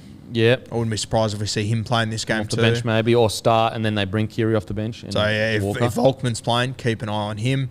And, I know I mentioned him before, but Billy Smith, I just want to see him play footy. No, he's so good. He's so underrated because people don't understand, like, he's been injured for so long, but he's a gun. And he's actually not the reason, but part of the reason why Latrell, they were okay-ish with Latrell going, because they had Billy Smith coming through.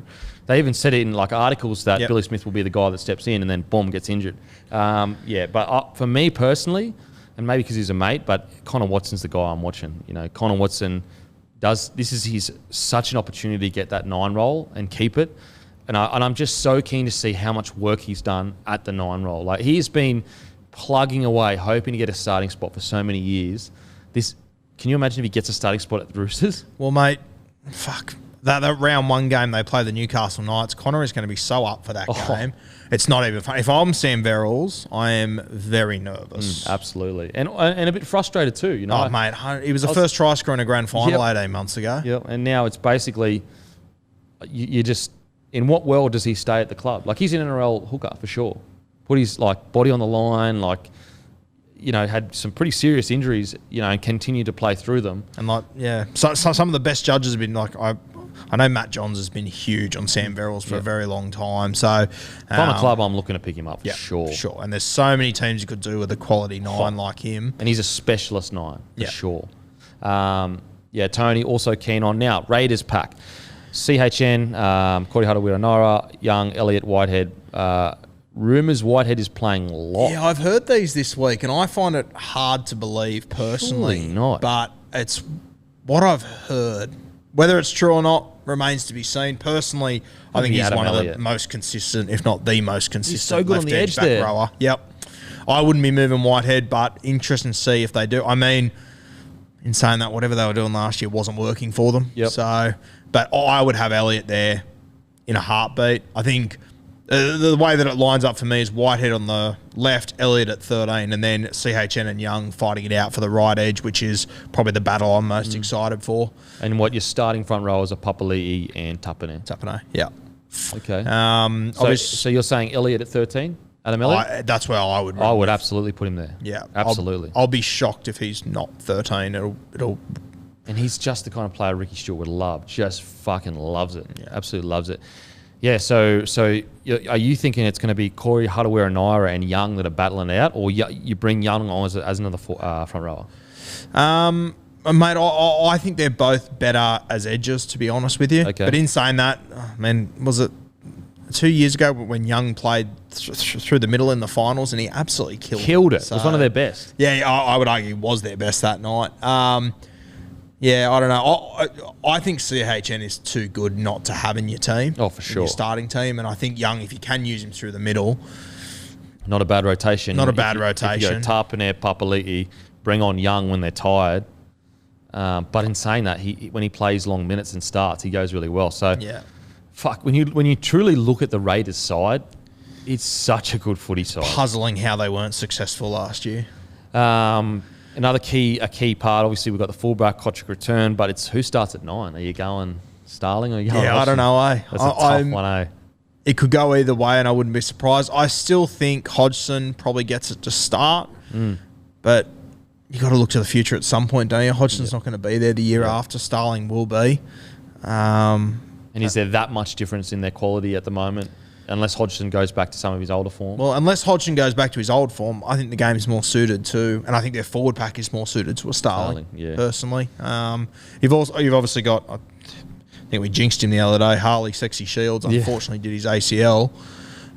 So it opens up a centre spot. You've now got Rapana missing the first 2 weeks. There's a couple of spots open there in the Raiders back line now that they've obviously got a heap of guys that can fill it, but it'll be interesting to see if someone else pops up. Kotrick returning too, which will be good to see. Maybe Kotrick gets that spot in the centres maybe, and then they push Savage to a wing or Tomoko. I reckon Tomoko will be the one that will stand up out of all this. I hope he is anyway. Now, Tigers Manly, you've got Hastings and Brooks, obviously. Who's going to be the hooker is very puzzling. I mean, they got Happy Coruscant next year. Centres, they got Toa, Junior Tupu, Gildart, Talau, William K, and then they've got what is Peachy's role. I think he's so suited to 13. It's crazy.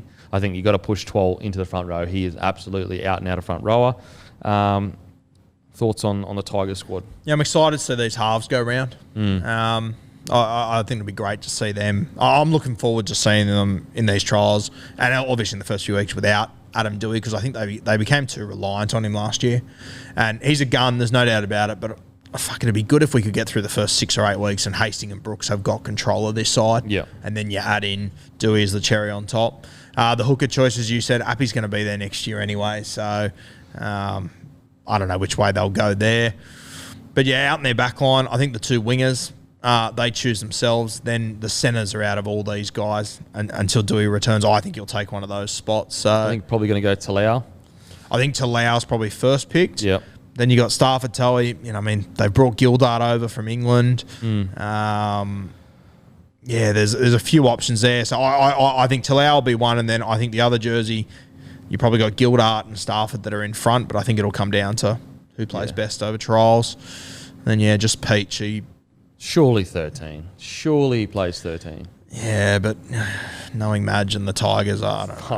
I don't know. I just can't see a world where you buy Tyrone Peachy and you don't play him at 13. And it's like that side standard. Like, you telling me he's not in their best 13? Like, come on.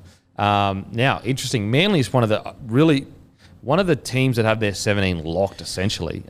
Schuster obviously recently got injured, which is a huge blow. Huge blow. So hopefully he recovers quickly. But it is a huge opportunity for the young Trbojevic brother, Davey Lawton. Thoughts?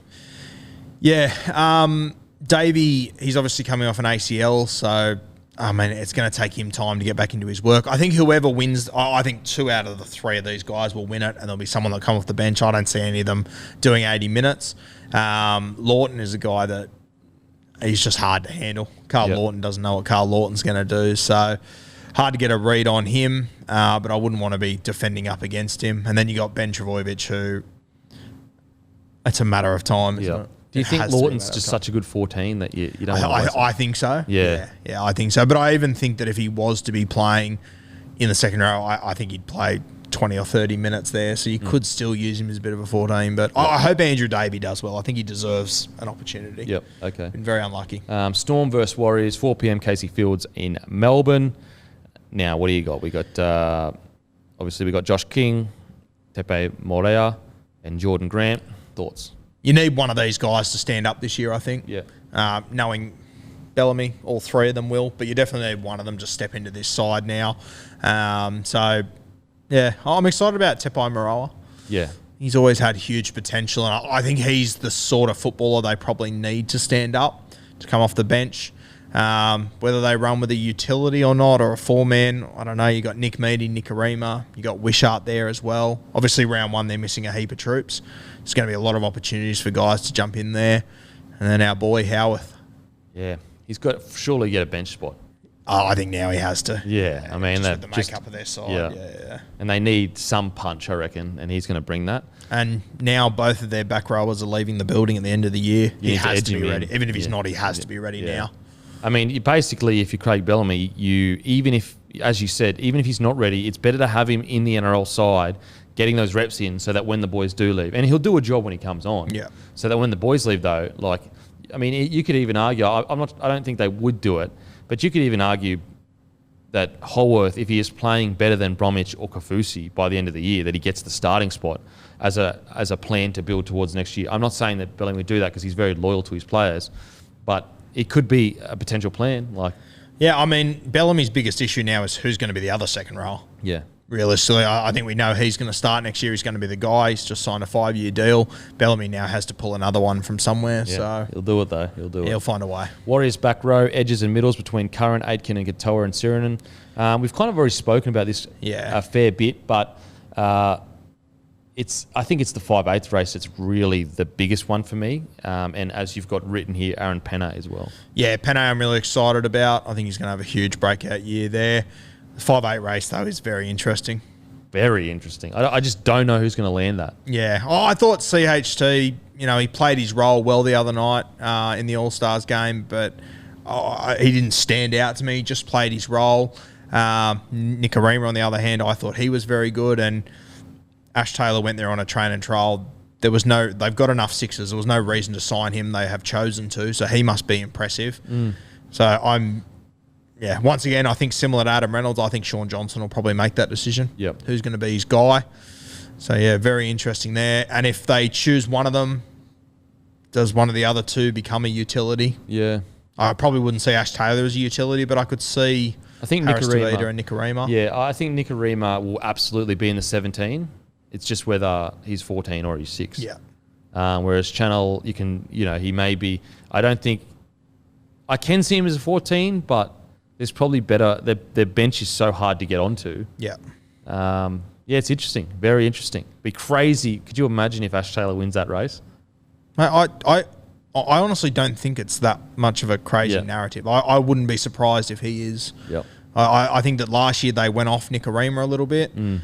I think at the back end of last year they went off Chanel Harris Tavita a little. I think the fact that they've even thrown a lifeline at him, I think it says something. Now, then you've got the Cowboys, Rabbitohs, 5 p.m. Barlow Park in Cairns. Is this a doubleheader as well? Yep. Oh, no. No, it's not. No. Apologies. Because I think I saw the Broncos training in. Oh, no, the Rabbitohs I saw training in. Anyway, look, in my opinion, the biggest that I want to see at the Cowboys is that halves pairing. That's my biggest concern. As in, I want to see how they go. Thoughts? Yeah, I'm a bit nervous about these two this year. I hope that I'm leaning towards Chad Townsend on them at the moment. And I mean, when you look at halves, Townsend and Scott Drinkwater, on paper they are a good pairing. They should match up well together. Just be interested to see how it plays out. I'm more interested in what they do with Taumalolo, Cotter, and Mitch Dunn, who gets to play 13. And surely not Taumalolo. Surely we've realised that he's a front rower now. We have. It's not us I'm worried about. Yep. Mate, surely Taumalolo's got to be saying to them, just let me run. Yeah. Just let me run. Does he really want to be only playing 20 minutes or 30 minutes here and there? It's Jason Taumalolo. Surely he's not saying that to them. And I don't think he wants to be a link man either. Yeah. It's just so ridiculous to be using the most powerful forward we've probably ever seen as a link man. Literally. Like, I can't think of a more devastating ball running forward. No. And you want to use him of all time. Yeah, it's so backwards. And look, I've said all pre-season, I think Cotter can get that spot. Hearing that Mitch Dunn might get it, and if Mitch Dunn does get it, I think he'll do really well there. Okay. He's a bit of a different body shape. He's very silky with his hands. So whether they go Cotter or Dunn, hopefully they go Cotter, so I don't look like as much of a moron. But if they go Dunn, I think it will be a successful move for them. Ballot centre is going to be interesting. Hammer at fullback is really interesting. I think Hammer's biggest not concern, but the step he needs to take going forward is he needs to get his hands on the ball and get through way more work. He's silky as we all know he can play for sure, quick as anything. But I want to see him having, 22, 23, 24 runs. Hammer gets the ball when he gets the ball at the moment. Yeah. He needs to want the football, be calling it. When he sees something, he needs to get the ball in his hand. He's the most, I think there's an argument, no matter who they're playing, he's the most dangerous guy on the field. Yeah. Because he's the fastest guy on the field. With in the crazy modern game. Footwork too. Yeah, crazy footwork. He's got that little kick for himself that you almost can't defend that. Yeah. He's just so damn quick. So, I'm looking forward to seeing how they line up. And then we've got the Rabbitohs. Obviously, we want to watch the halfback, Lockie Elias. Looks like I'm pretty confident he will start in the 7. So keen to see how he goes. It's probably not a bad hit out for his first one. And then left centre between Paulo, Campbell Graham, Tane Milne, Tass has a smoky. Yep. We're here. I'm pretty sure Graham's going to be on the right. I'd rather him on the left. Fuck. It sounds like Paulo's going to be the guy. That just baffles me. You've got this guy that's not his preferred position, and you're putting in another guy that, we don't even know if he's good at NRL yet, like as in long term.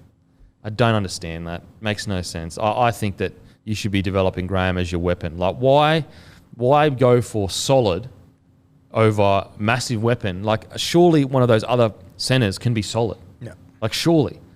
Whereas we know Graham can be nearly of origin standard. Very surprising. And the one thing I noticed, obviously, watching those highlights that Matty put in last week, Tass, he played on the right side in every single game there. So surely. It just doesn't add up to me. And I also thought Paulo was sensational on the right wing last year. He was great. So I don't know. It sort of feels like they're outthinking the room a little bit to me.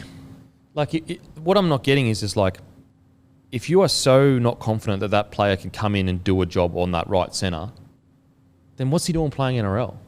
Like, you know what I mean? Like, it's like a guy like Tass, for example. Let's say Tass gets a spot. That's his position anyway. Like, are you that worried because they're all new that they got, I'll be very surprised if they don't throw their eggs in the Graham basket and go, mate, we want you to be our game breaker. Brace yourself.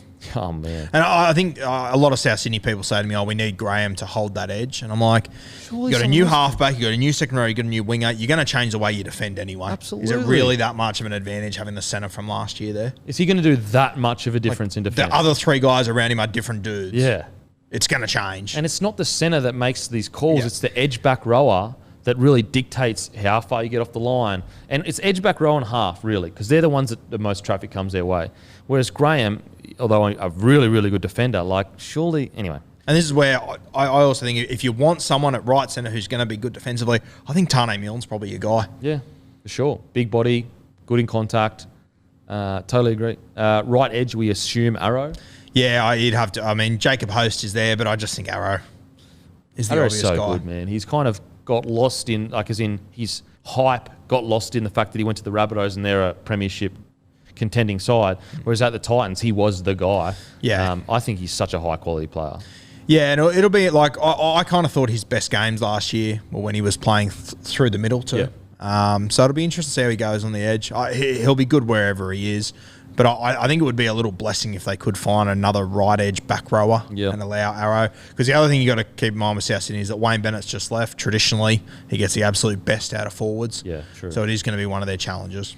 Now, Titans versus Broncos, 8 p.m, Seabus Stadium on the Gold Coast. For the Titans, it's that young spine that we're looking at. I think Titans essentially run out 1-17, don't they? Yeah. I think you've got to give these kids as much. Yeah. You've got to give them as much time as they possibly can. I'm interested to see how they use Isaac Liu. Are you assuming he'll be the 13? Yeah, that's interesting because he's a solid 13, but I'd probably see him more as a front rower. So do I, but he's played 13 in an experienced system. I just think he could add. I mean, your spine essentially includes your 13 now for me. And he's mature and experienced. I just think he might just be an older head that might be helpful there. Yeah, that's fair. And they do have they got Moe, they got Wallace. They've got a solid front rower. Tino will be in the front row. Tino as well. So. Yeah, that's fair. Fair call. Aaron Clark, he was solid the other night. It'd be good to see him kick on again. I would love to see them carry Booth on the bench though. And I mean, we know Booth's going to get a crack at least. So I wonder if that's going to be streamed. I'll probably watch it. I think they're all streamed. Okay, they're all streamed. No, they're all on Fox. All on Fox. How good. Yeah. It's like a weekend of footy. It essentially is, yeah. Will Smith maybe utility and utilising David Fafita, you think? I just, as we said at the start of the show, I've seen Nico Hynes have David Fafita outside him for 15 minutes in the rain. I think he was utilised better than I've ever seen him utilised on the Gold Coast. Interesting. Now onto the Broncos. We watch Pereira. Does he continue his good form?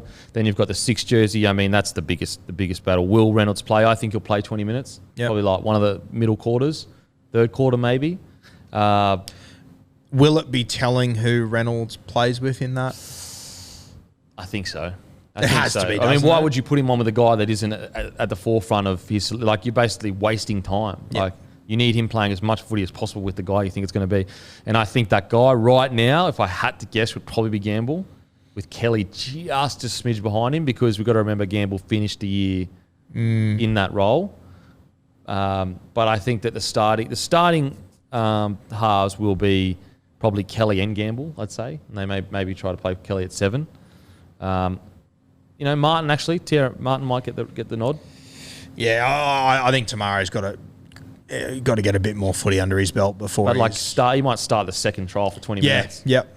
And then they take him off and bring on Reynolds for that second 20. Going to be interesting though. Really, really interesting. I think Mam won't start, but I do believe he'll probably have a bench spot. Yeah. And come on. Hey, Matty, if you type in NRL trials, can you just see how many more the Broncos have? Like, I wonder how many opportunities Reynolds has to. Well, it's just these two. I think it's. Is it only 2? Are they? Because there is another week of trials after that. So, okay, so it'll be 3. But they might not have 3 of them. Like, they might. I'd assume they would. If that's the case, then Reynolds won't play, I don't think. So Brisbane have 2 more. They got this week against Titans, and then against Cowboys on February 26th. And that's it? Okay. So Reynolds will play then. Yeah, that's weird. Okay. See, they usually use only 3 trials, I'm pretty sure. Anyway, then another. Although it says here most teams only have 2. Yeah, a lot of the teams only have 2 this year. Yeah. Really? So Brisbane have 3. I swear, back in the day, every club had 3, but the first one was like basically your Q Cup side. Interesting. We'll keep in mind Brisbane's the only NRL team that had a trial this week. Yeah, that's true. So. That's true. Now, Ricky or Pecora on the right edge. Really interesting. Pecora, obviously, massive raps on him. Massive raps. I mean, they just, I think, signed him on a 3-year deal after the Bulldogs tried to get him. Look, he's a gun, but he is still quite green. And there's been a lot of rumours getting around that he is in front of Ricky, which I find hard to believe. And don't you think Ricky would have played on the weekend then if that was the case? Yeah. Or they're just trying to get... I'm not sure. Yeah, I'm not sure what the go, but I've been told by a few Brisbane people that he could be in front, whether that's going by training photos or whatever. But I also don't think he did enough on the weekend for me to get over the top of Jordan Ricky. So I'm expecting Ricky to be there. I think Piakura will be on the bench for sure. Yeah, at least at the very, or start on the other edge or something. Yeah, but it is interesting, very interesting. Herbie locked in. I think Herbie's got his spot. I really do. I just think that he showed so much grit through tough times. I've actually got a feeling Herbie might have been one of the guys that Walters might have mentioned. Yeah, I've got I could be wrong on that, but I've got a feeling he. I could see it. He's earned it. He's worked his ass off and been a shining light for a couple of years now. Yeah, really interesting. Really interesting. Now, on to Sunday. We've got the Panthers versus Sharks at 4 p.m, Combank Stadium. Sharks halves. Who is going to land that 7 spot? Trindall versus Moylan. Then whoever doesn't make it at 14. Is it Metcalf? Thoughts? Yeah. Geez, isn't Metcalf the forgotten man? Yeah, true. Yeah, I don't know. I think that the Sharks will be one of the more interesting teams to watch in for trials. sure. Because I would argue Metcalf has had maybe more. I've seen more big plays from Metcalf in NRL than maybe Trindall. Even though Trindall's I think played more NRL, but Yeah, really, really interesting. Moylan at 7. I don't know about Moylan at 7, you know? Well, it might be Moyser at 6, and as you said before, Nico Hynes at 7. So really interesting. I mean, yeah, I said it to you a few weeks ago, but if Moyser comes out and gets back to his absolute best, fuck, they've got no headaches all of a sudden. Absolutely. And I'm probably pushing them into that top 6 sort of realm. If Moylan comes back and plays vintage Moylan with Hynes in the halves, wow, look out. It's just so long ago, though. Yeah, it's hard to... Injuries. Yeah. Now, Eels versus Dragons, so that's also a double header. Dragons halves in the 14 and major questions going to this season. Thoughts? Yeah, well, I think we got our age-old Bud Sullivan, Moses Mbai argument to get through here. I think Amone will be the 6. Yep. I'm pretty confident of that. I think Bud Sullivan would have to have a few trials to force him out of that jersey. It's a couple of spots there to watch at the Dragons. Also, their forward pack. I mean, they can only pick, 9 forwards. They've got about 12 that are first-grade standards. So,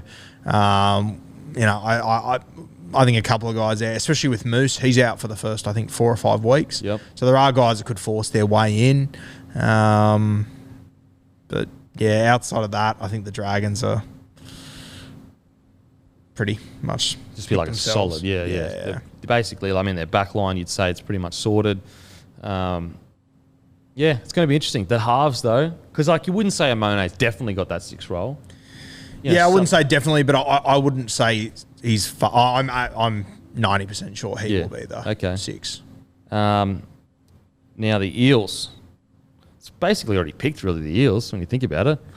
Yeah, this is, maybe outside of a wing spot. Yeah, wing spot. You've obviously got Hayes Dunster. You've got the fella from Canberra that's come up too, Bailey. So...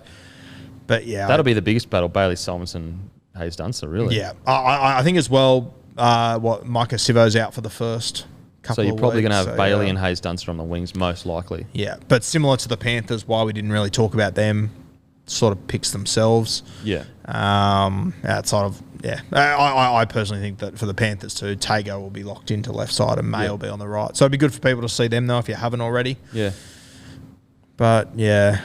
I think those sides are pretty stock standard there. Locked in there, yep. We'll talk about the Monday Bulldogs versus Knights, but there's plenty to talk about then because they're probably the 2 teams that are in the biggest flux, really, when it comes to positions. That'll be interesting. Because think about all the positions that could be changed. And what's crazy is Bulldogs might come out and smack the Knights. When you look at their squad they've got, and that would be, I know it's a trial match, but if you looked at where the Knights finished and the Dogs finished, you'd think, Knights should win comfortably. But you just don't know. Might be worth Newcastle saying, you pick your halfback, we'll take the other one. Yeah, 100%. Also, just want to give a massive shout out to Taitu Avasa defeating Derek Lewis. Did you get a chance to watch that? I was on a plane home when it was all on. It was incredible, bro. Absolutely incredible. Second round knockout. Took an absolute beating from Lewis. It wasn't fully one-sided, but he took massive shots from Lewis. And he didn't cower away. He just started swinging for the fences. So massive congratulations to Taitu Avasa. Also, Israel Adesanya defeats Whittaker. Some people thought that this was a robbery. I disagree. I thought it was a 3-2 to Israel Adesanya. I gave round 2 and 5 to Whittaker, and then 1, 2, and 3 1, 3, and 4 to Israel. But Whittaker absolutely improved massively. It's just... I think the only person that's going to beat Israel Adesanya is a crazy good wrestler. I just think in the stand-up game, he's so clinical. Before he came to MMA, he was one of the best Muay Thai fighters in the whole world. Barely lost after 50 fights or whatever.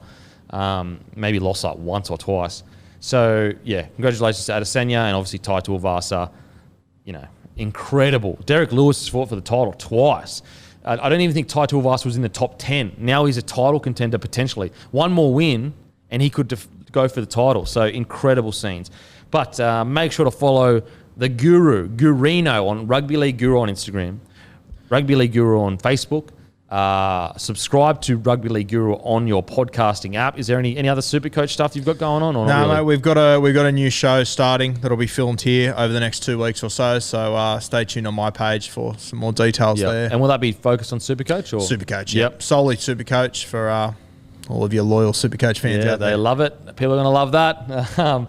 Make sure to grab a case of Bloke and a Bar Guy. Footy is back. If you love this footy content, grab a case. It supports the platform. That's the only way we can keep doing this. So go out, grab a case, tag us in your Instagram. We'll share it in our story, all that good stuff. But as usual, I'll go and fuck myself. Thank you.